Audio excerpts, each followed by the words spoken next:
Welcome to another episode of Buc What You Heard. My name is Gene, aka Super Heavyweight, and I'll be joined by special guest Peter Blake. And Peter, tell everybody how they can get a hold of you. Yeah, you can follow me on Twitter at pblake1003, or you can listen to me every Saturday afternoon from 4 to 5, the Sports Web. Bring your passion, bring your excitement. Just don't bring any nonsense from 4 to 5 on WTAN 1340 AM. Yeah, and Pretty I cool, really, right? yeah, that's pretty awesome, man. I remember when me and you were on Spreecast doing shows, and look how everything's turned out for us here. And I'm really excited to have you on, and let's get right to it. And we've got a week under our belts of camp, and what's the vibe in St. Pete, Tampa area right now?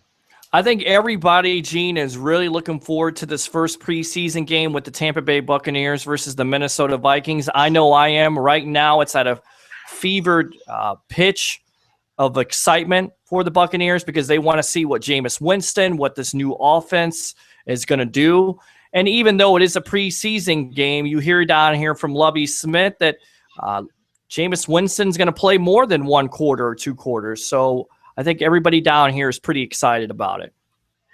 And, thinking about that, you go back to the training camp or even to his pro day where Jameis Winston threw a lot of balls that day, which is not normal for your quarterbacks over the past 5-10 years to do that. So I think that he is capable of handling two quarters of work, with this first preseason game with no problem.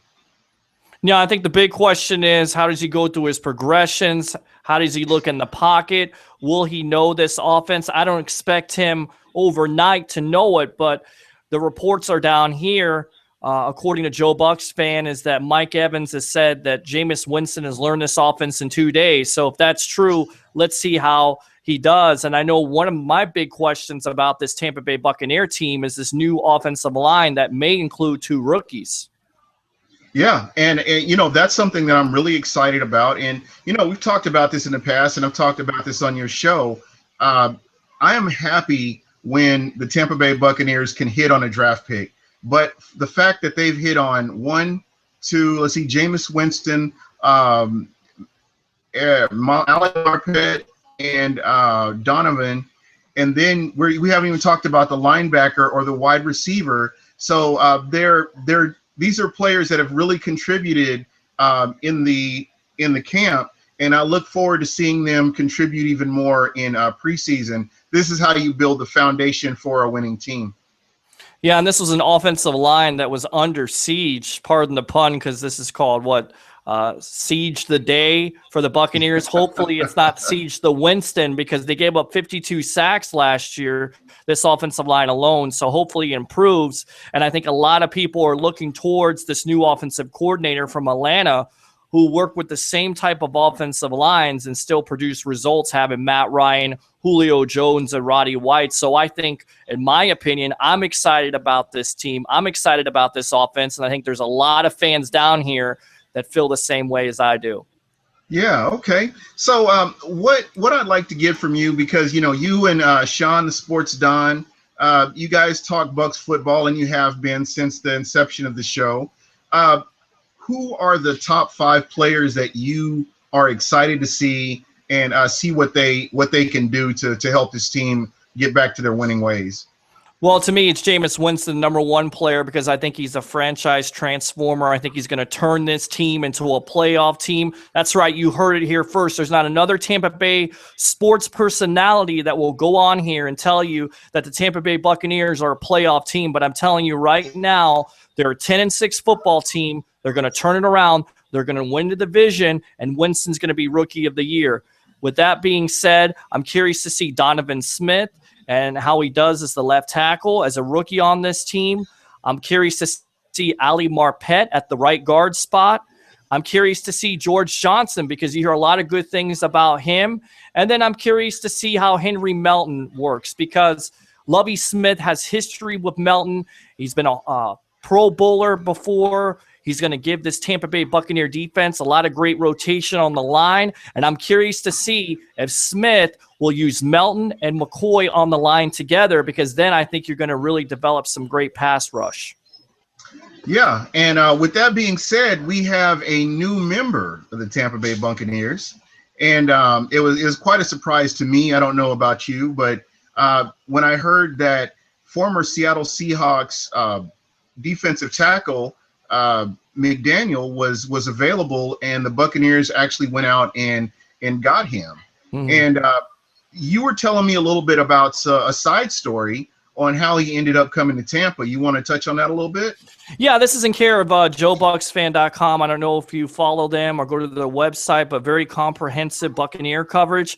And what they were saying is they asked McDaniel about getting signed with the Buccaneers, and basically what he said was Michael Bennett sold him on coming to Tampa, and they asked him, do you think you guys could get back Bennett? And he was saying he would try, but it seems like Michael Bennett never wanted to leave Tampa, and I have to say this is probably the worst move in Tampa Bay Buccaneer history, because if you have Michael Bennett right now on this defensive line, that's your edge pass rusher, and yet you don't have him because why? Yet again, Daquan Bowers is on this team. You have faith in this guy. You have faith in him this year, and the same old story remains true. The guy's out of shape. He's not going to make a contribution to this team.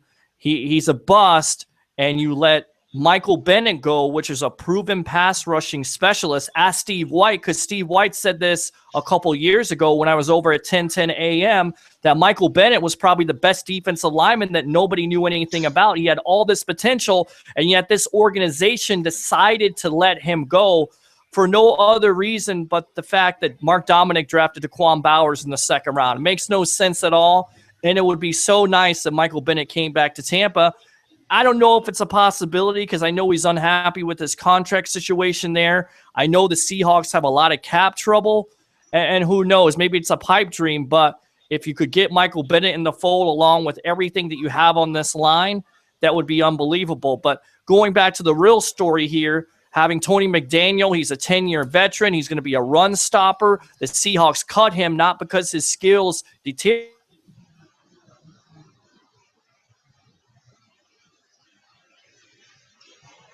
That's going to give their defensive line even more depth. Right. And if you were thinking of, remember we've talked about the Buccaneers in the offseason, even prior to the draft. Do you remember we talked about the defensive line and where we are now? Would you have imagined that the Tampa Bay Buccaneers would be where they are now with this defense, with the addition of DJ Swearinger, who we haven't even touched on his skill set, as well as these other players, and getting this rotation together with Clint McDonald, Gerald McCoy. I don't know if Golston, I don't know how he's recovering right now or where he's at health-wise, but I really do think we have a nice rotation, and I think that it may make it easier for our defensive ends to get some pressure on the quarterback, but that remains to be seen. Yeah, I'm not going to sit here and say this is Tampa 2 defense from 2002. They're a dominating defense because they haven't had a defensive end to go for over double-digit sack totals. But what I can say is that George Johnson in a limited role had 6.5 sacks. In a limited role last year, Jaquez Smith had 6.5 sacks. So it's going to be interesting with both of these players in the fold, how they play in this Lovie Smith defense. The thing I'm really excited about is the fact that you're going to have Gerald McCoy back. You're going to have Henry Melton. You're going to have Clint McDonald. You're adding McDaniel to this mix. And I believe that this Lovie Smith defense in a second year, you always see this, may have a transition process where it's not as rough as it was the first year. So I think you got to be excited if you're a Bucs fan. I mean, not only the defensive line, but you have the linebackers and the safeties, which the cornerbacks and the depth on this team. It seems like it's a lot better. And I look at history as it shows. Lovie Smith, his first year with the Chicago Bears, they were a 5-11 team. The second year that he had that defense in the fold, they were 11-5 team. Now, is that going to happen to the Buccaneers? I told you it's going to be a 10-6 team. I expect this defense to be a big part of that, and it starts all up on that line. It's all predicated on pass pressure. If you can get pressure on the quarterback, then I think you're really starting out this defense the right way. Absolutely. And to go along with that, I look at the defense last year, at the beginning of last year, where we had Deshaun Golston, we had Mark Barron, we had Mason Foster, and we had Adrian Claiborne. And you look at what this defense has transformed into now. You've got players that are familiar with the Tampa 2, that have played some variation of it wherever they've come from. You've got a lot more speed. You've got players that are not used to letting the ball get past them, but keeping the play in front of them. And what it's all going to come down to is getting everybody to gel, getting everybody to mesh, where this defense will work like it's supposed to. Yeah, like you said, I don't expect to see the 99 or 2000 or even 2002 defense, but what I will say is this defense will be competitive, and it will be a lot better than we've seen in the past 6-7 years. No, I agree with that. And I think, again, it just comes down to a team being able to have that second year and learning, going through that learning process. Because you look at the last year, that the half of the season, how well this defense played. Remember, this is a team that lost 8 games by 3 points or less. And overall, the last of the year, this team played better. So I think adding these pieces like Melton, adding a Bruce Carter to the middle, adding a McDaniel to that rotation, adding a Sterling Moore to the cornerback depth. Chris Conte really hasn't shown anything in camp, but they expect something out of him. You just trust and know that Lovie Smith and Leslie Frazier are going to get this defense on track, because they have to. Their defensive football team, I think that's going to change this year, because I think Winston being added to the mix is going to make them an offensive football team. But again, it always goes back to the same old thing with Lovie Smith. He wants to have a great defense that can create turnovers. And the one thing that Lovie Smith has that he has not had, in my opinion, is a quality offensive coordinator. Mm-hmm. And that's what you're seeing with Dirk Cotter. I think that Lovie Smith, with his time away from football, has learned to allow the offensive coordinator to handle the offense. Mm-hmm. He can handle the defense and the other coaching duties. But I think that you will not see, I've heard so many people say the Tampa Bears or comments like that Lovie Smith's just doing the same thing that he has done. I disagree. I'm seeing some things out of Lovie Smith that I did not see when he was at Chicago. I think he's learned from a lot of his mistakes. And I definitely, like I said, and I said this even going into the end of the season, Buccaneers would compete for the NFC South, and you would consider them a playoff contender. And you look what they've done. Look what they've done in the offseason. And a lot of the moves that they've made, if you look at the free agency moves this year, they've been low risk, high reward moves. They haven't been, let's dump the bank on this guy and he turns out to be a bust. But they've made low risk, high reward moves, very low profile, low key moves, and there's not a lot of there's not a lot of expectations based on the moves that they've made. No, I definitely agree with you. I mean, did they? No, they didn't, because maybe the free agents weren't out there. But overall, I think the Buccaneers have filled some of those needs without spending a lot of money on the type of players like a Michael Johnson. I can't even remember the left tackle that was there last year who was a complete flop. But I think the Buccaneers learned from that. Let me help you with that. That was O'Neal Cousins is who you're making reference to. Well, O'Neal Cousins, but who was the left tackle last year? He was horrible. I can't even think of his name. He was horrible. We want to forget about it. And hopefully Donovan Smith, we think that Donovan Smith is going to be at least average as a rookie. It seems like he has athleticism. But you mentioned a great point with Dirk Cotter. He's an offensive coordinator that we did not have last year. And I think Lovie Smith has embraced the idea that you're going to have to score some points, that you can't run on a 3rd and 9 with your running back. You can't be so conservative. You got to have a quarterback that can make all the throws and win the games for you. And I think Jameis Winston, even though he's not been on the field, he's shown in college that he's been able to do that. He's shown that he can go through his progressions. He's shown that he can make all those throws. And that's the thing you're impressed about. Add on the fact that you have Mike Evans and you have Vincent Jackson and you have Austin Seferian-Jenkins. And maybe if you improve that offensive line, Doug Martin.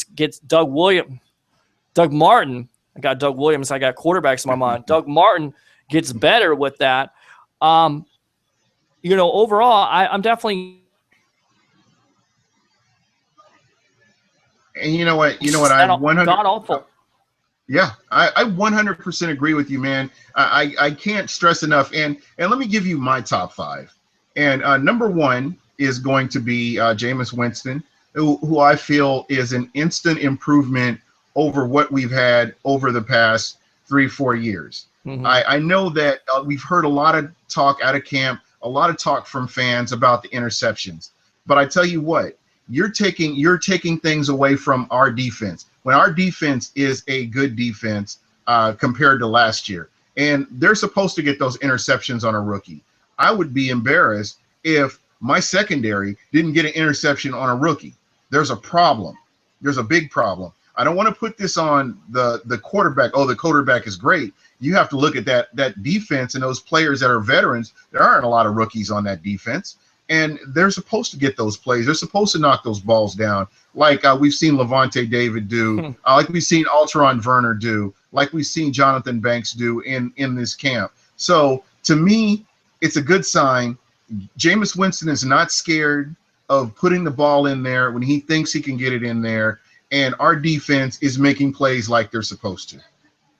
No, and that's exactly a Lovie Smith type of defense. He wants to create turnovers. He wants to give his offense a short field, and it makes sense that the defense would most likely have the upper hand in camp. I mean, people have talked about Jameis Winston, his interceptions, and you would think that the guy's played 10 games already, and he's only in the first week of training camp. It's like, people, relax. Do what Aaron Rodgers said last year with the Green Bay Packers. Relax. It's just training camp. Let him get all those kinks and let him get all those mistakes out of the way. And let's see what we have the first 5 games or 6 games of the season. Let him go through training camp, because this may be another sign. Even though they're throwing everything in the kitchen sink at him with all these blitzes, not only is he going to be able to get these not only is he going to be able to get these mistakes out of the way, but just maybe your defense is a lot better than it was last year. Guess what? Both of those things are great, because you get the mistakes out of the way so you don't make them during the regular season. And if your defense is improved, well, guess what, ladies and gentlemen? This team is going to compete. That's right. And that's the key. That's what the Buccaneers need. That's what Tampa needs, is that competition. They need to see some wins here. Get people on the bandwagon, and let's get the stadium filled up. And like I said, I'm really excited. I haven't seen this much buzz for the Tampa Bay Buccaneers for a long time. Yes. And I'm excited for that, just like you said. And that's what I'm looking forward to. So next point I wanted to ask you, what are your thoughts about the game coming up against the Minnesota Vikings? I know we may see Teddy Bridgewater for a series or two, but what do you expect to see? What are you looking for from the Tampa Bay Buccaneers? I know that Minnesota was victorious against the Pittsburgh Steelers, and I'm kind of curious of what you're looking for. Which position battles are you looking to key in on this time? The offensive line. I mean, I heard something interesting from the great Rick Brown, who works for the Lakeland Ledger. He's a longtime writer, and what he said is there's been a lot of improvement with Garrett Gilkey at the right guard. In fact, right now, Gilkey is listed as number 1.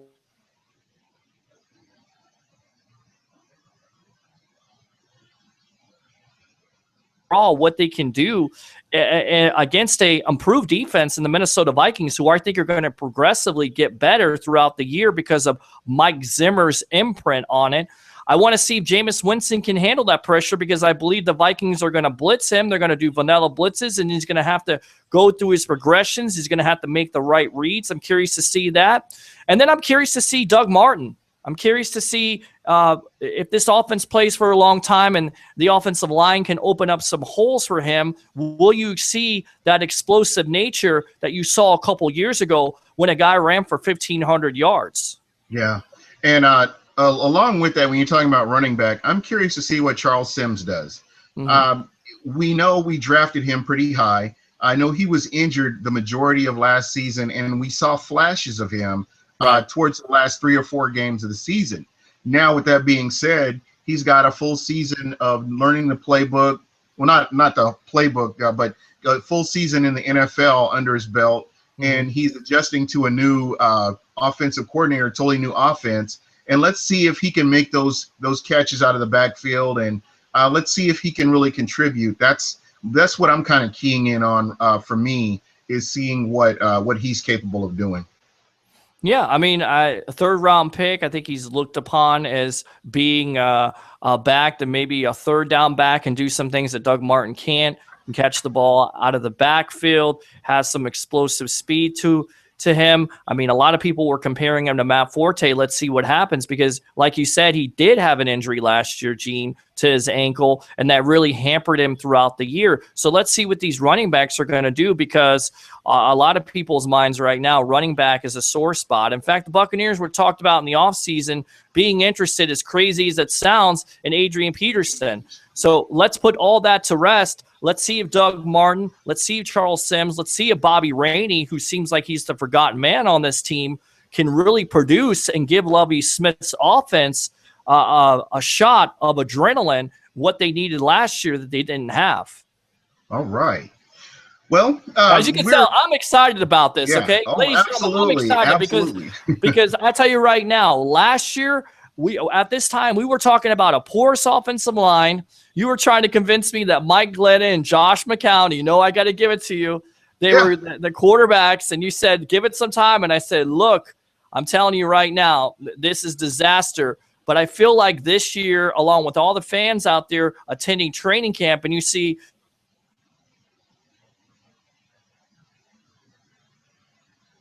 And you know what? I am going to. They are excited about this offense. I'm going to give the devil his due. You are right, and that was me. I was very open about it. I said, let's give it the first 6 games of the season and see where everything goes. I said, give these guys a chance. It's a new offense, and they had chances. They had opportunities. Right. I mean, basically, Josh McCown, they handed him the keys to the car and said, "Here, this is your job to lose." And what did he do? He lost it. Mike Glennon drove the car to a wall. Mike Glennon, and I get into this debate with people. People are saying Mike Glennon never had a chance. Mike Glennon did have a chance, and he played not to lose. He didn't play to win. He played not to lose. Right. And that is a different mentality of a quarterback, because you're looking at Jameis Winston, who throughout his career, his college career, he plays to win. He wants to win. Mike Glennon plays not to lose. Mm-hmm. You see what I'm saying here? You've got two different mentalities, and you would see a play that Jameis Winston would try to put the ball here with his physical skills, where Mike Glennon would be like, no, let me run out of bounds here. Throws with anticipation. Right. And we've seen this. We've seen this time and time again. And I'm sorry. I know that sometimes the defense is giving up leads, but as a quarterback, it's still your job to come back and win the game. Mm-hmm. Put the team on your shoulders and win the game. Like an Andrew Luck, like a Drew Brees. I mean, a Matt Ryan, like a Russell Wilson, like a Joe Flacco. And again, if you doubt the fact that Winston can come in here and make this team a playoff team, then look back at your history. Look at the first year when the Indianapolis Colts drafted Andrew Luck. They were a 2-14 team. It took one player. Of course, they had a good team, but it wasn't a great team because, again, they were coming off a 2-14 season. What happens? They're a playoff team. The Atlanta Falcons, before they drafted Matt Ryan, were a terrible team. The year they draft him, he starts, they're a playoff team. Joe Flacco, Russell Wilson, RG3 his first year. There have been cases where quarterbacks have been drafted the first year and they come along and make their team a playoff team. What's any different here? There's nothing any different here. The question is, can this offensive line give him enough time? Because if they give Winston enough time, I am absolutely positive that he'll be able to complete those passes to a Mike Evans, to a Vincent Jackson, to an Austin Seferian-Jenkins. Most definitely. And I wanted to get your power rankings going into the first game of the season. I know it's still early. We haven't even played the first preseason game for the NFC South.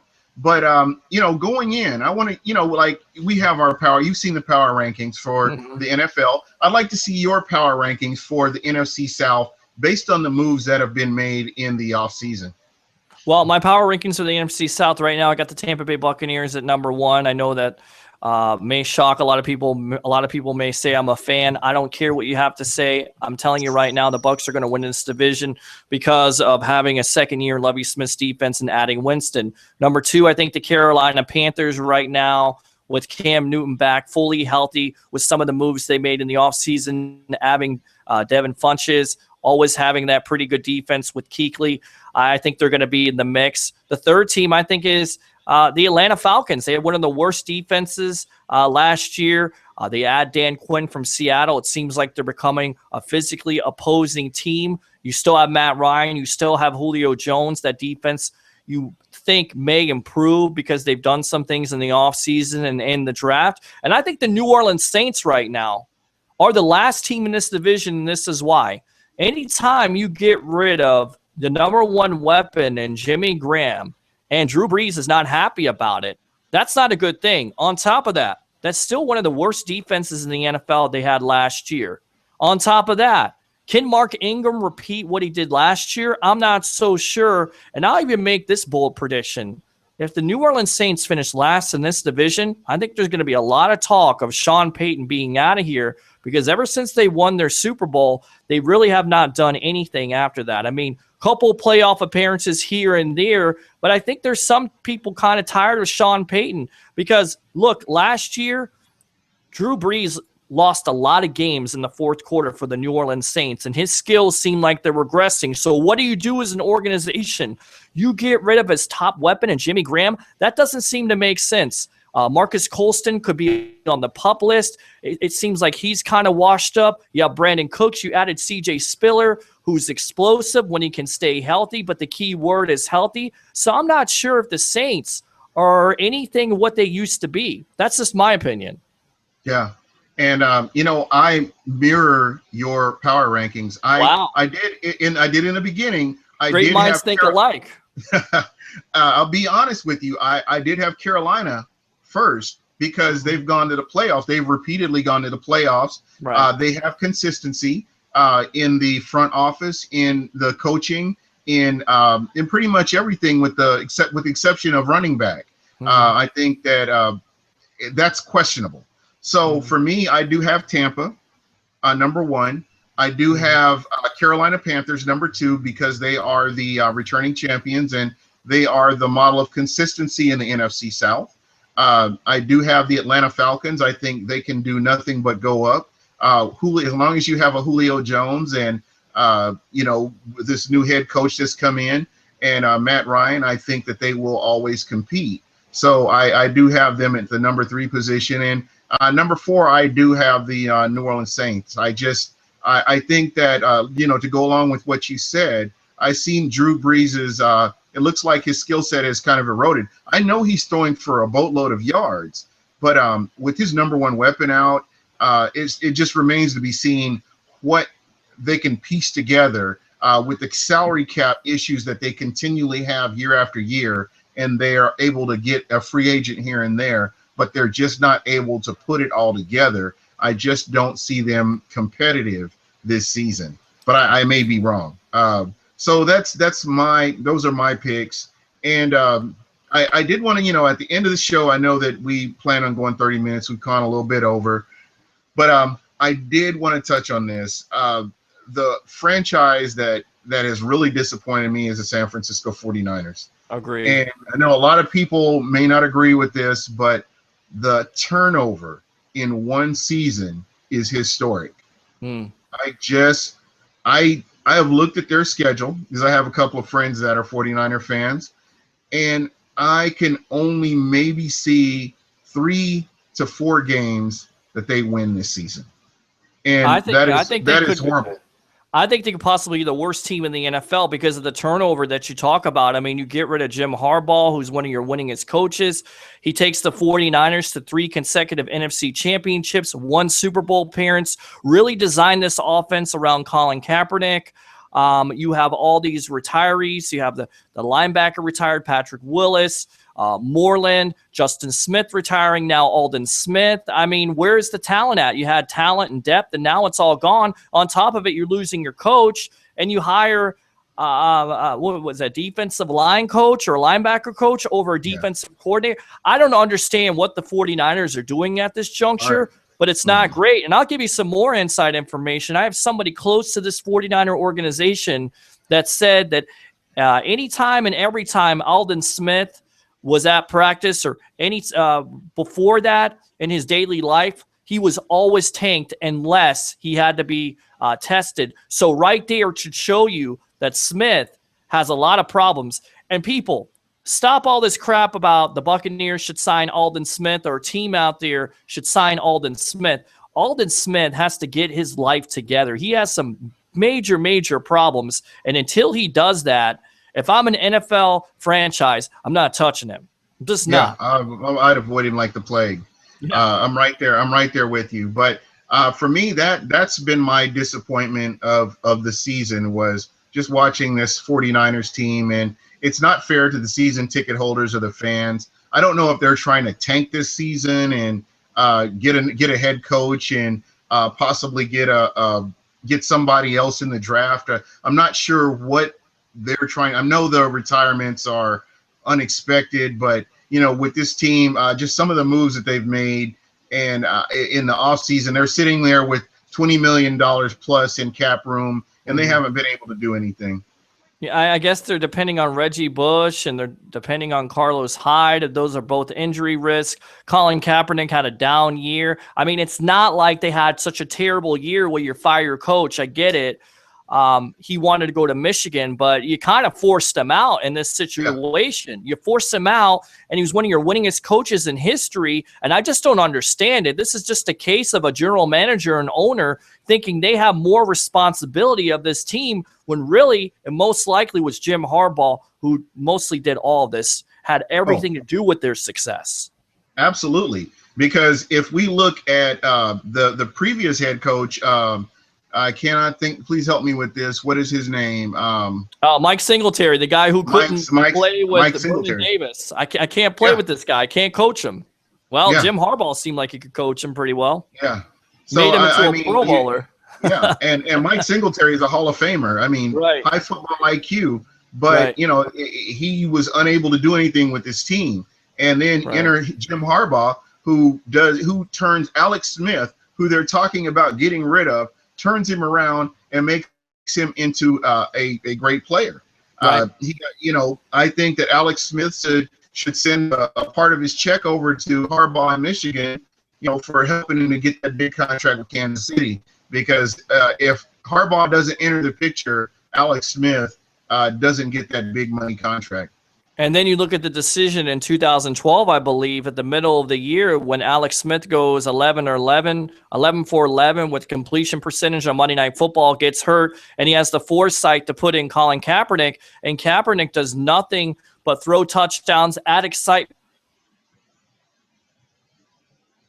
Yep, that mobile quarterback. I think we lost him. Did we lose you?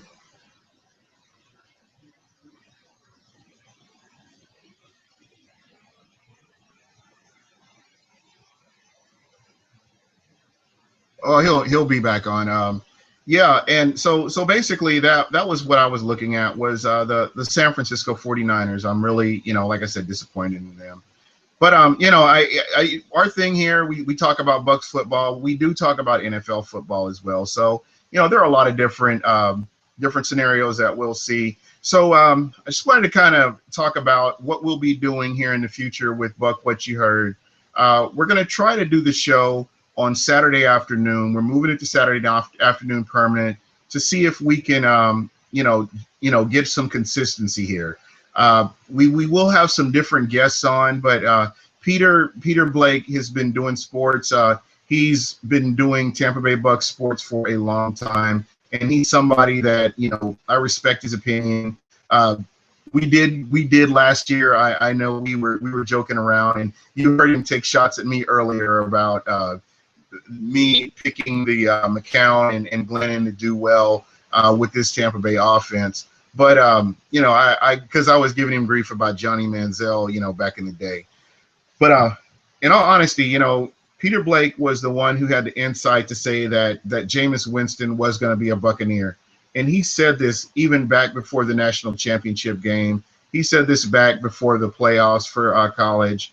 He said that he believes that Jameis Winston would be a Tampa Bay Buccaneer before anybody else had Jameis Winston on the radar. Peter Blake was that guy that said, hey, Jameis Winston will be a Tampa Bay Buccaneer. And you know what? My hat's off to him because he hit a home run on that one.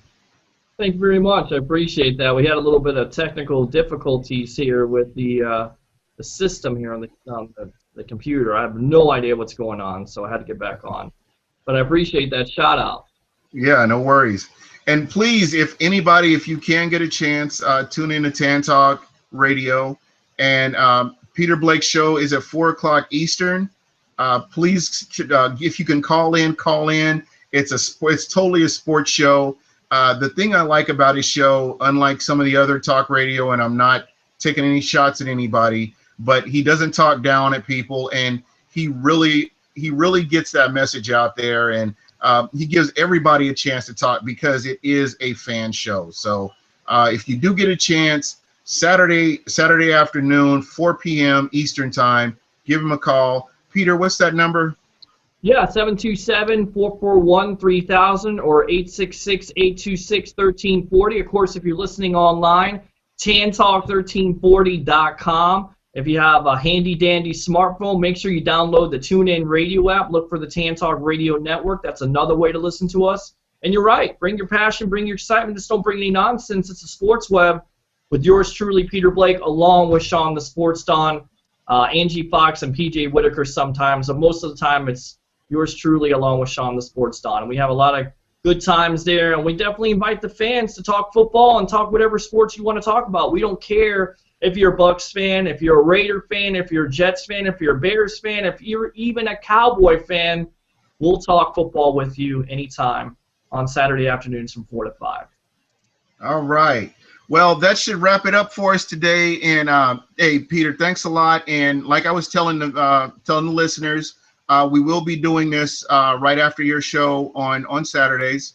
Yeah. And we'll definitely hit these podcasts. Maybe we can get Sean the Sports Don on. Who knows? Yes. We may get a celeb on there. Who knows? We'll get him on there. Trust me. I'll get him on there. I'll tell him if he doesn't come on there, then he's off the sports web forever. He'll definitely be on. All right. Well, hey, thanks a lot. And everybody, thanks for listening and have a good night. All right. Thanks a lot.